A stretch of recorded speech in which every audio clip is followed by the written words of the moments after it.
இன்னைக்கு நம்ம நேர்களுக்காக என்ன சமைக்க போறீங்க? இன்னைக்கு வந்து நம்ம மீல் மேக்கர் வச்சு ஒரு கீமா பண்ண போறோம்.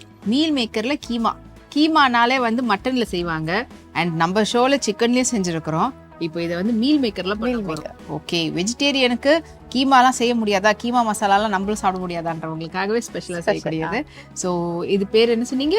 Meal maker keema. Okay, meal maker keema செய்வதற்கு தேவையான பொருட்கள் என்னென்ன? ஊற வைத்த மீல் மேக்கர், தக்காளி விழுது, பச்சை மிளகாய், கருவேப்பிலை, உப்பு, மஞ்சள் தூள், மிளகாய் தூள், தனியா தூள், எண்ணெய், வெண்ணெய், வெங்காயம், பிரியாணி இலை, பட்டை, கிராம்பு, அன்னாச்சி பூ, ஏலக்காய், சோம்பு, கரம் மசாலா, தயிர். தேவையான பொருட்கள் எல்லாமே வந்து தயாரா இருக்குது. இப்போ ஃபர்ஸ்ட் என்ன பண்ண போறோம்? ஃபர்ஸ்ட் வந்து நம்ம அந்த மீல் மேக்கரை ஊற வைக்க போறோம். இது வந்து நல்லா தண்ணியில ஊற வச்சத தயிரெல்லாம் போட்டு மசாலாலாம் போட்டு ஓகே ரெடி பண்ண போறோம். நம்ம உதுத்து விட்டுக்கலாம் இத கொஞ்சம் குட்டி குட்டியா.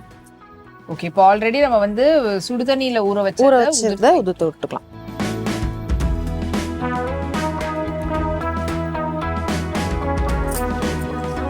கொஞ்சம் அப்படி 1-2 பிரிச்சு விட்டா போதும். ஃபுல்லா முழுசா இருக்கிறது. இல்லைன்னா நீங்க அந்த சோயா சங்க்ஸ் உதிரியா கிடைக்கும்ல, அந்த மாதிரி வாங்கி கூட யூஸ் பண்ணிக்கலாம்.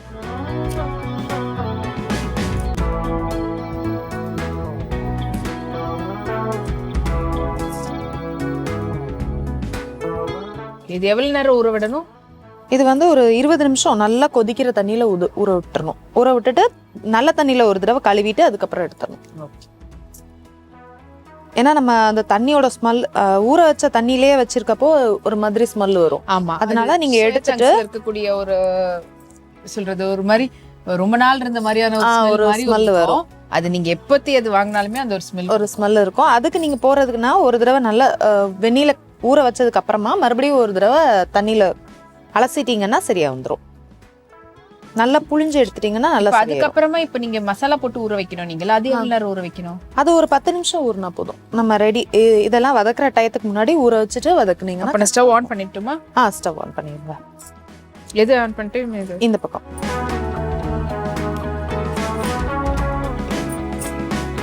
சும்மா 1-2 உடைச்சா போதும். ரொம்ப நல்லா உடைக்கணும் இல்ல, லைட்டா 1-2 பிச்சு விட்டா போதும். அப்படி இல்ல உங்களுக்குன்னா லைட்டா ஒரு அரைச்சிக்கிட்டீங்கன்னா கூட போதும். இப்போ இதை வந்து நல்லா உடைச்சு விட்டதுக்கு அப்புறமா இதுல தயிர் சேர்த்துக்கலாம். தயிர் வந்து புளிக்காத கெட்டி தயிரை எடுத்துக்கணும். ஒரு 2-3 ஸ்பூன் அளவுக்கு சேர்த்துட்டு இது கூடவே மசாலா பொடியெல்லாம் சேர்த்தலாம். போடட்டுமா? போடுங்க. 1 ஸ்பூன் அளவு கரம் மசாலா, கொஞ்சமா மஞ்சள் தூள். நம்ம இதுலயும் சேர்க்க போறோம், அந்த கிரேவிலையும் சேர்க்கணும். மஞ்சள் தூள், மிளகாய் தூள் 1/2 ஸ்பூன், 1/2 ஸ்பூன் அளவு தனியா தூள், அப்புறம் தேவையான அளவு உப்பு. போதும். ஓகே, ஸோ இப்போ வந்து பார்த்தீங்கன்னா தயிர், அப்புறமா மசாலா பொருட்கள் மிளகாய் தூள், தனியா தூள், கரம் மசாலா, மஞ்சள் தூள், தேவையான அளவு உப்பு போட்டு அந்த ஊற வச்ச சோயா சங்க்ஸை நல்லாவே இன்னும் உதிர விட்டு அதுக்கப்புறமா நம்ம வந்து அது மசாலா போட்டு பிசைஞ்சிருக்கிறோம். இப்போ இந்த பக்கம் சட்டியும் சூடாயிடுச்சு. எண்ணெய் ஊற்றிடலாமா? என்ன இது வந்து ரீஃபைண்ட் ஆயில். நம்ம நார்மலா என்ன யூஸ் பண்றோமோ அதை யூஸ் பண்ணிக்கலாம். இல்ல எண்ணெய் வேண்டாம்னா வெண்ணெய் கூட அதுலயே டைரக்டா. வெண்ணெய் நிறையாவா கம்மியாவா? கம்மியா தான் போதும். ஓகேவா? எண்ணெய் நல்லா சுட்டுருச்சு. இப்போ என்ன பண்ணணும்? இப்போ மசாலா போட்டுக்கலாம். தாளிசம் ஃபர்ஸ்ட். தாளிசம் கொஞ்சமா பிரியாணி இலை, ஒரு 2 ஏலக்காய், ஒரு சின்ன துண்டு பட்டை, ஒரு அன்னாச்சி பூ சேர்த்துட்டு கொஞ்சமா சோம்பு சேர்த்துட்டு இது லைட்டா வதக்கிட்டு பொடியா கட் பண்ணி வச்சிருக்கிற வெங்காயம் சேர்த்துடலாம்.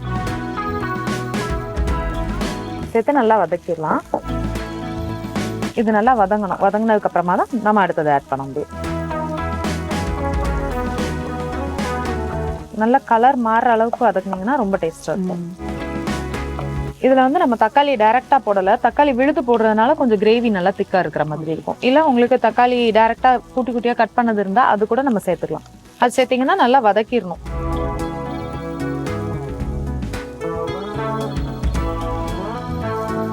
இப்போ வந்து தாளிசம் பண்ணோம். அதாவது பட்டை, கிராம்பு, ஏலக்காய், பிரியாணி இலை போட்டுட்டு அதோட சேர்த்து வெங்காயம் போட்டு இப்போ வந்து நல்லா வதக்கிட்டுருக்கோம். இப்போ நம்ம எவ்வளவு குவான்டிட்டிக்கு எவ்வளவு எடுக்கிறோம்? இது வந்து ஒரு 100 கிராம் எடுத்தீங்கன்னா அது ஒரு 2 பெரிய சைஸ் வெங்காயம், 2 பெரிய சைஸ் தக்காளி, அதையும் விழுதா அரைச்சு வச்சிருக்கிறோம். ஓகே, ஸோ வெங்காயம் தான் பொடியா நறுக்கி வச்சிருக்கோம், தக்காளி வந்து விழுதா எடுத்துருக்கிறோம். ஓகே, கொஞ்சமா சோம்பும் போட்டு தாளிசம் பண்ணோம், அந்த ஃப்ளேவர் ஸ்மெல் நல்லா இருக்கும். இப்போ வந்து இது நல்லா வதங்கிருச்சு. இது கூட நம்ம தக்காளி விழுத சேர்த்தலாம்.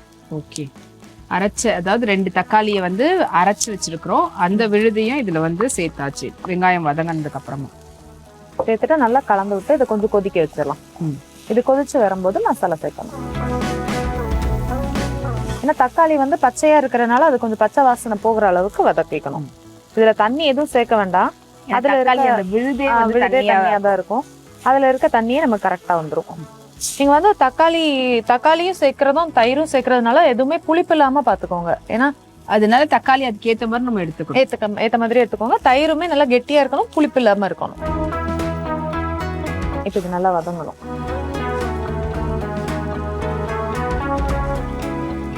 ஓகே, ஸோ ஃபர்ஸ்ட் வந்து பார்த்தீங்கன்னா வெங்காயம் நல்லா வதங்க விட்டுட்டு அதுக்கப்புறமா அரைச்சி தக்காளி விழுது இதில் வந்து சேர்த்துருக்குறோம். இதில் நம்ம தக்காளியும் போடுறோம் ப்ளஸ் தயிரும் போடுறோம். அதனால தயிர் வந்து புளிப்பு இல்லாத தயிர் எடுத்துக்கணும். தக்காளியும் வந்து பார்த்தீங்கன்னா குவான்டிட்டி ரொம்ப அதிகமாக இல்லாமல், ஏன்னா 2 புளிப்பு சேர்த்து ரொம்ப டேஞ்சி ஃப்ளேவராக இருக்கும், அதனால அதுக்கேற்ற மாதிரி நீங்கள் பேலன்ஸ்டாக எடுத்துக்கணும். இது கொஞ்சம் நல்லா வதங்கட்டும். லைட்டா உப்பு மட்டும் போட்டுப்போம். ஓகே,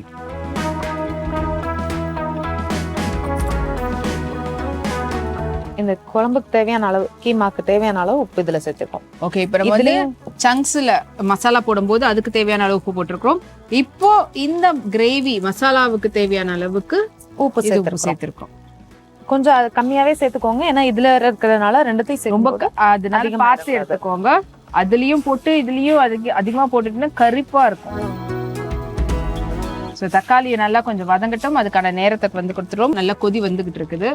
இப்ப நல்லா கொதிச்சு வருது நேரம் நம்ம மசாலா எல்லாம் சேர்க்க ஆரம்பிச்சிடலாம். ஓகே, ஏன்னா இவ்வளவு கொதிக்கிறதுல நம்ம பச்சை வாசனை எல்லாம் போயிருக்கும். காரத்துக்கு தகுந்த மாதிரி மிளகாய் தூள் ஆல்ரெடி நம்ம வந்து மீல் மேக்கர் சோயாலையும் வந்து போட்டிருக்கிறோம். இதுல வந்து ஒரு பாதி மிளகாவை, ஒரு மிளகாவை அப்படி குட்டி குட்டியா கட் பண்ணியும் சேர்த்துக்கலாம். அப்புறம் இது கூடவே கொஞ்சமா தனியா தூள், மஞ்சள் தூள், கரம் மசாலா வந்து கொஞ்சம் கடைசியா சேர்த்துக்கலாம், இப்ப சேர்க்க கூடாது. இதெல்லாம் நல்லா கலந்துட்டு கொஞ்சமா கருவேப்பிலையும் சேர்த்துக்கலாம்.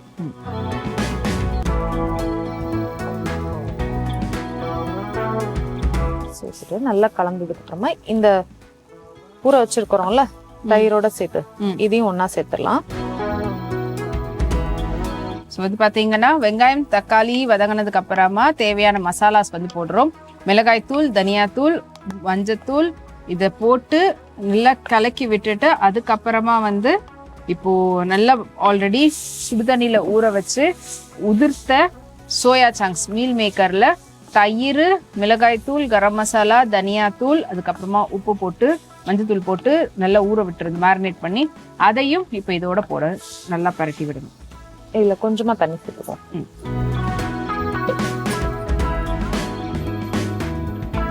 இன்னும் கொஞ்சம்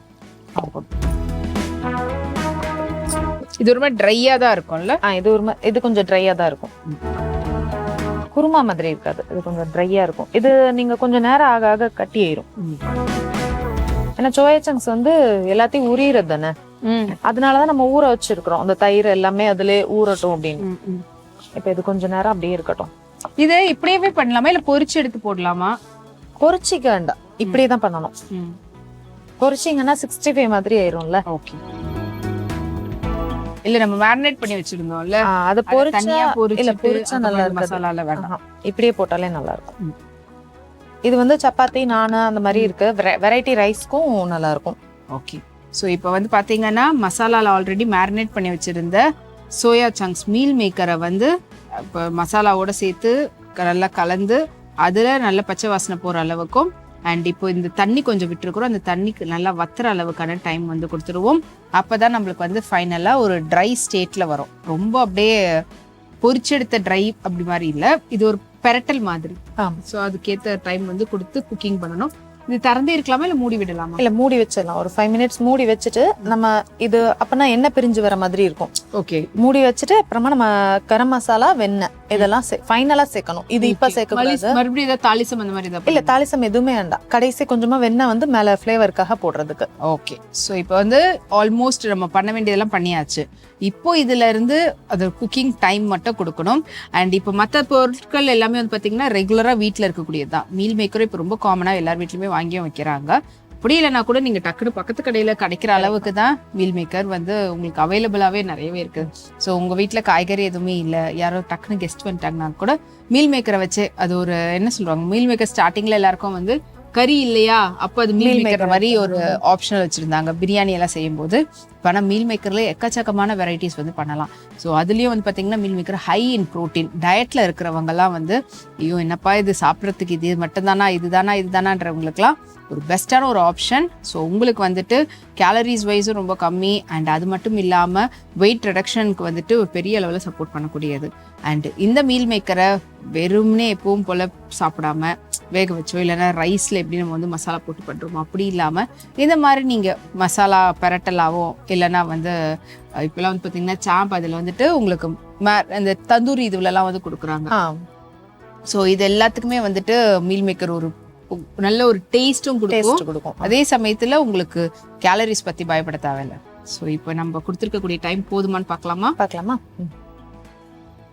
பாருங்க என்ன அதெல்லாம் நல்லா கொதிச்சு பிரிஞ்சு வருது இல்ல. இன்னும் அப்படி தண்ணி கொஞ்சம் அப்படி நல்லா தண்ணி வத்தட்டும். மிக்ஸ் பண்ணி விட்டுக்கோங்க, அடிக்கடி கொஞ்சம் மிக்ஸ் பண்ணிக்கோங்க. அப்ப மேல இருக்கிறது அப்படி எல்லாமே ஒண்ணு போல வேகும். இப்போ நம்ம குக்கிங் டைம் மீல் மேக்கருக்கு எவ்வளவு தேவைப்படும்? இது ரொம்ப நேரம் தேவைப்படாது. ஆல்ரெடி நம்ம வெந்நீர்ல தானே ஊற வச்சிருக்கிறோம். அதனால ஒரு 10-15 நிமிஷத்துலயே இது வெந்துரும். அதுக்காக தான் நல்லா கொதிக்கிற தண்ணியில ஊற வச்சுட்டு நம்ம செய்யறது. ஏன்னா அந்த மசாலா எல்லாம் உள்ள போறதுக்காக தான் அந்த டைமிங் கொடுக்குறோம் நம்ம. 10ல இருந்து 15 நிமிஷம், மிஞ்சி போனா 20 நிமிஷம், அதுக்குள்ள நமக்கு முடிஞ்சிடும் இது. ஓகே. ஸோ நீங்கள் ஒரு பக்கம் இது பண்ணிக்கிட்டு இருக்கிறதுக்குள்ள இன்னொரு பக்கத்தில் நீங்கள் ரைஸோ இல்லை வேறு ஏதாவது டிஃபன் ஐட்டம் பண்ணிங்கன்னா, ஏன்னா இப்போ இது வந்து பார்த்தீங்கன்னா நல்ல ஒரு ட்ரை ஸ்டேட்டில் இருக்கிறதுனால சப்பாத்தி ரோல் அந்த ரேப் மாதிரி பண்ணுறதுக்குலாம் வந்துட்டு சூப்பராக இருக்கும். வீட்டில் வந்து பசங்களுக்குலாம் ஒரு டிஃப்ரெண்டான ஒரு ஸ்நாக்ஸ் மாதிரி ஸ்நாக்ஸோ இல்லைன்னா வந்து லஞ்ச் கூட அவங்க வந்து பார்த்தீங்கன்னா வெரைட்டியாக கேட்குறாங்க. என்ன பண்ணி கொடுக்குறது, என்ன பண்ணிக்கணும், ஒரு ரொட்டி போட்டிங்களா அதோட சேர்த்து உள்ள ஸ்டஃபிங் வச்சு ரோல் பண்ணி அழகாக குட்டி குட்டி பீசஸாக கட் பண்ணி கொடுத்தா கூட அவங்க வந்து சாப்பிட்றதுக்கு நல்லாயிருக்கும். அப்படி இல்லைனா கூட நீங்கள் இதை ஒரு ஸ்டஃபிங்காக உள்ளே வச்சு கூட ஃபில்லிங் பண்ணிவிட்டு அதில் இப்போ ஏதாவது சமோசா வந்து எப்பவுமே வைக்கிற மசாலா எல்லாமே இந்த மாதிரி வச்சு கொடுத்தா கூட ஹெல்த்தியாகவும் இருக்கும். அதே சமயத்தில் குழந்தைங்களுக்கு சாப்பிட்றாங்க அப்படின்றதும் இருக்கும். ஏன்னா சும்மா கொடுத்தா குழந்தைங்க சாப்பிட மாட்டாங்க. ஸோ இந்த மாதிரி இங்கே இது இன்னும் ட்ரையாக அப்படி இல்லாமல் இப்போ இருக்கு பார்த்தீங்களா, அந்த மாதிரி தண்ணி கொஞ்சம் எக்ஸ்ட்ரா விட்டிங்கன்னா கொஞ்சம் ஒரு ரொம்ப கிரேவி கிடையாது, பட் இப்போ இருக்கிற அந்த ஒரு டெக்ஸ்சர்ல கிடைக்கும். கிரேவி மாதிரி லைட்டா செமி கிரேவில வச்சு அந்த மாதிரி இருக்கிறத வந்து நீங்க ஈவன் அப்படி தொட்டு சாப்பிட்றதுக்கும் உங்களுக்கு கரெக்டாக தான் இருக்கும். பசங்க ஒரு வேளை ராப்லாம் வேண்டாம் அப்படி எடுத்து சாப்பிட்றதுக்கு வேணும் அப்படின்னும் போது இருக்கும். இல்லை நீங்கள் டயட்ல இருக்கிறீங்கன்னா அழகாக முடிச்சுட்டு ஒரு பவுல்ல போட்டு அப்படியே வெறும்னே இது சாப்பிட்றது கூட நல்லா இருக்கும். ஓகே. ஸோ இப்போ தண்ணி வத்தி இருக்கா பார்க்கலாமா? தண்ணி வத்தி இன்னும் கொஞ்சம் வத்தட்டும். அப்ப இது நம்ம திறந்தே வச்சோம்னா இன்னும் இதுவா ஓப்பன்ல கூட வச்சிடலாம். இது வேகிறதுக்காக தான் நம்ம மூடி வச்சிருந்தோம். இப்போ கொஞ்சம் ட்ரை ஆகணும்னா திறந்து கூட வச்சிடலாம். இப்போ வெந்துருச்சா இல்லையான்றது எப்படி தெரியும்? இல்ல இது வந்து நீங்க எடுத்து லைட்டா அமுக்கி பார்த்தாலே அது ஏற்கனவே நமக்கு உடைஞ்சது இல்ல, இது பண்ணாலே நமக்கு உடைஞ்சிரும். கண்டுபிடிக்கிறது தான் இல்ல, இந்த கலர் தான் கொஞ்சம் அந்த உள்ள போனால மசாலா அந்த கலர் தான் கொஞ்சம் மாறும், அவ்வளவுதான். ரொம்ப இங்க இருக்கையில ஒரு மாதிரி ப்ரௌன் கலர் மாதிரி இருந்துச்சா, இப்ப எல்லோ கலர்ல நல்லா மாறிடுச்சா, இவ்வளவுதான். அந்த மசாலா உள்ள போயிரும், நல்லா வெந்துரும். இப்ப நல்லா கொஞ்சம் கட்டியாகும் போது கொஞ்சமா வெண்ணெய் இந்த ஸ்டேஜ்லயே சேர்த்தலாம். அப்போ அந்த நல்லா ஒன்னா ஒட்டிடும். வெண்ணெய் இப்ப மட்டும் போடாம நீங்க ஈவன் தாளிசமே வெண்ணெயில பண்றதா இருந்தாலும் அதுலயே தாளிசம் பண்றது வெண்ணெயில பண்ணலாம். வெண்ணெய் வேண்டாம்னா கூட ஸ்கிப் பண்ணிக்கலாம். நம்ம வெண்ணெய் வந்து ஆப்ஷன், ஒரு ஃபிளேவருக்காக தான். வேண்டாம்னா கூட நம்ம ஸ்கிப் பண்ணிக்கலாம். இந்த ஸ்டேஜ்ல கொஞ்சமா கரம் மசாலா சேர்த்துட்டு நல்லா கொதிச்ச உடனே ஆஃப் பண்ணிடலாம். 1 ஸ்பூன் அளவு கரம் மசாலா சேர்த்துட்டு நல்லா கலந்து விட்டு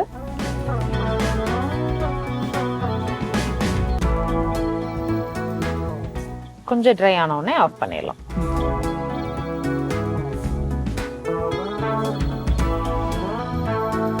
இது வந்து இந்த புலாவ்லாம் ரைஸ் எல்லாம் வைப்போம்ல, plain rice, rice, jeera rice, ghee rice, அந்த மாதிரி இதுக்கெல்லாம் ஒரு நல்ல ஒரு ஸ்பைசியா இருக்கும். சரி, இதுவே உங்களுக்கு கூட கொஞ்சம் மசாலா, அந்த மஞ்சத்தூள், மிளகாய் தூள் எல்லாம் சேர்க்கும் போது உங்களுக்கு நல்ல ஒரு காரம் கிடைக்கும்.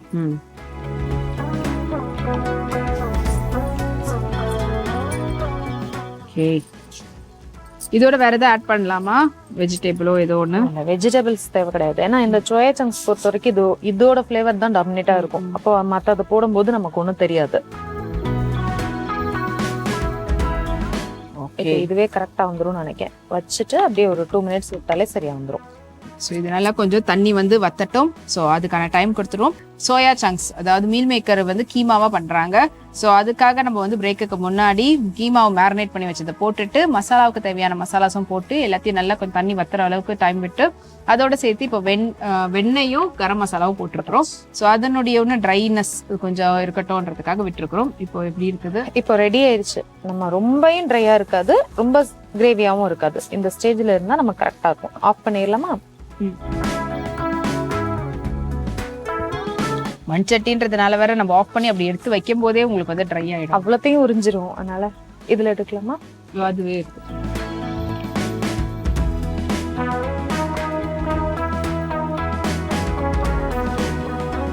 ஓகே, நல்ல ஒரு ஸ்மெல், பட்டர் வெண்ணெயோட ஃப்ளேவரோட சேர்ந்து.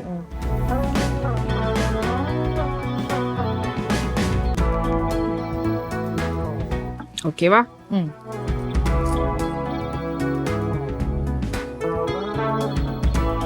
மீல் மேக்கரை வச்சு ஒரு சூப்பரான ஒரு மசாலா கீமா பேட்டர்னில். ஸோ சேம் இதே மாதிரி நம்ம நான்வெஜ் போட்டு எப்படி பண்ணுறோமோ அதே நான்வெஜ்க்கு பதில் இந்த சோயா சங்க்ஸ் எடுத்து பண்ணுறோம். ஸோ இது வந்து சுட சுட இருக்குது. இது லைட்டாக கொஞ்சம் ஆறட்டும். ஆறதுக்கு முன்னாடி, ஆறுனதுக்கப்புறம் நம்ம டேஸ்ட் பண்ண போகிறோம். அதுக்கு முன்னாடி எப்படி வந்து நம்ம செஞ்சோன்ற செய்முறை விளக்கத்தை சுருக்கமாக நேரில் சொல்லிடுங்க. சுடுதண்ணியில ஊற வச்சிருந்த மீல் மேக்கரை நல்லா பொடி பொடியா உதுத்து விட்டுக்கோங்க. இப்போ இது கூட தயிர், மஞ்சள் தூள், உப்பு, மிளகாய் தூள், தனியா தூள், கரம் மசாலா சேர்த்து நல்லா கலந்து விட்டு ஊற வச்சிருங்க. அது அப்படியே இருக்கட்டும். ஒரு வாணலியில கொஞ்சமா எண்ணெய் விட்டு சோம்பு, பட்டை, கிராம்பு, ஏலக்காய் எல்லாம் சேர்த்துட்டு நல்லா வதக்கிக்கோங்க. இப்போ இது கூடவே பொடியா கட் பண்ணி வச்சிருக்கிற வெங்காயம் சேர்த்து நல்லா வதக்கிக்கோங்க. வெங்காயம் நல்லா வதங்கினதுக்கு அப்புறமா அரைச்சு வச்சிருக்கிற தக்காளியை சேர்த்து நல்லா கொதிக்க வச்சிருங்க. இப்போ இது கூட பச்சை மிளகாயும் சேர்த்து நல்லா வதக்கி விட்டுக்கோங்க. இப்போ நம்ம மசாலா சேர்த்துடலாம். உப்பு, மஞ்சள் தூள், மிளகாய் தூள், கரம் மசாலா சேர்த்துட்டு நல்லா கலந்து விட்டுட்டு இது நல்லா கொதிச்சு வரும்போது நம்ம ரெடி பண்ணி வச்சிருக்கிற மீல் மேக்கரையும் இதோட ஒன்னா சேர்த்து நல்லா கலந்து விட்டு கொதிக்க வச்சிருங்க. கடைசியா கொஞ்சமா கொத்தமல்லி சேர்த்து, வெண்ணெய் சேர்த்து, கொஞ்சமா கரம் மசாலா சேர்த்து இறக்குனீங்கன்னா நம்ம சோயா சங்க்ஸ் கீமா தயார்.